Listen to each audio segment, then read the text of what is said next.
Welcome to the Revolution by Solis.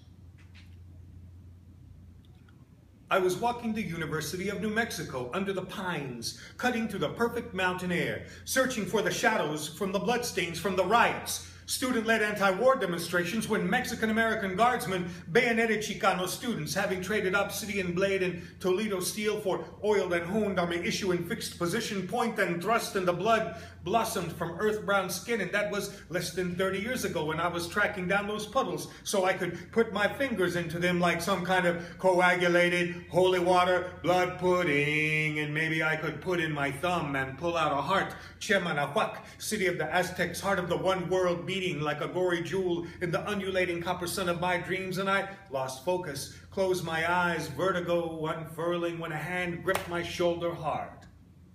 I opened my eyes, and there he was in the dream flesh, Cesar Chavez, el mero mero del movimiento chicano. Pues que diablos tienes, vato? He asks me, and I think my dance card of demons is way too long to list. But before I can answer, he punches me in the gut, a beautiful right that knocks me on my ass and leaves me struggling for breath. He stands over me, radiating that terrible, sweet saint's intensity, eyes, pools of onyx fire, glittering love and destruction. I thought you were nonviolent, I gasp. You call that violence, he asks, sincerely amused and appalled. The only violence here is your immense ignorance, pendejo. Dip your fingers into the dried up blood of students. What crap. Why not go for fresh blood? Dip your fingers into the blood of Zapatistas dying in the jungles of Chiapas. Dip your fingers and hands into the shattered dreams of immigrants being hounded by the Border Patrol, coyotes, and La Migra. Dip your fingers, hands, arms into all of the sangre chicano being spilled by gangs, the cops, and cliques in the streets and callejones of Dallas, Chicago, LA, and Albuquerque. You think it stopped flowing just because the PBS special ended?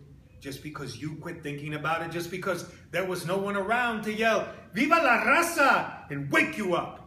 He grabbed my face and shoved it into a mirror and said, "That's violence. Every day you don't speak the language of your grandmothers and your grandmother's grandmothers. That's violence." And I knew he was right, and I turned to him, but he was gone.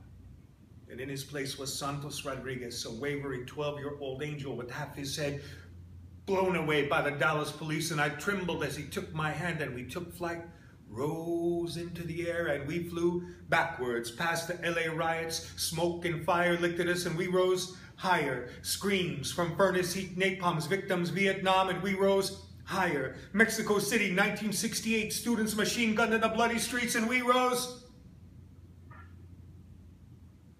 all the way to a valley at the beginning of the last century in northern Mexico, where the troops of Pancho Villa were encamped, where Adelitas, Amazonian mestizas of legendary courage and ferocity, sat, oiling rifles, honing machetes, while the men prepared atole, tortillas, and tamales.